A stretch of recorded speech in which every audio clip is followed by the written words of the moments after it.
નમસ્કાર, હું આમ આદમી પાર્ટીમાંથી મનોજ સોરઠિયા। આજે ગુજરાતની અંદર સ્થાનિક સ્વરાજની ચૂંટણી આવી છે ત્યારે એક વાત સ્થાપિત થઈ ચૂકી છે કે ભાજપ અને કોંગ્રેસ મળીને આ ચૂંટણી લડી રહી છે। કોઈ જગ્યાએ ભાજપના નેતાઓ એવું કહે છે કે કોંગ્રેસના ઉમેદવારો અમે આપ્યા છે, કોઈ જગ્યાએ કોંગ્રેસના નેતાઓ જાહેર ભાષણ આપતા એવું કહે છે કે આમ આદમી પાર્ટીને મત નહીં આપતા, ચાહે જોઈએ તો ભાજપને મત આપી દેશો। એટલે કે ગુજરાતની અંદર ભાજપ અને કોંગ્રેસનું જે નેક્સસ છે એ આમ આદમી પાર્ટી આવ્યા પછી એક્સપોઝ થઈ ચૂક્યું છે।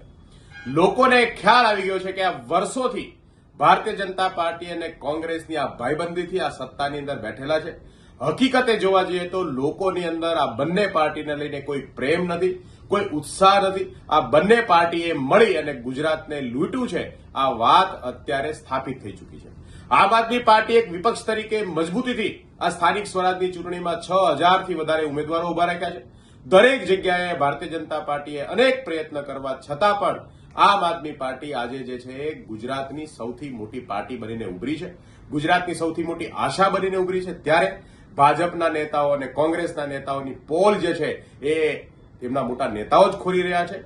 તો આ વાત ગુજરાતના લોકો માટે જાણવા લાયક છે કે હવે પછીનો જે સમય છે એ સમયમાં પરિવર્તન જો લાવવું હોય, જો ગુજરાતને આ અત્યાચારથી મુક્ત કરવું હોય, ગુજરાતને ખરા અર્થમાં વિકસિત કરવું હોય, ખરા અર્થમાં સમૃદ્ધ કરવું હોય તો આમ આદમી પાર્ટી એક જ વિકલ્પ છે।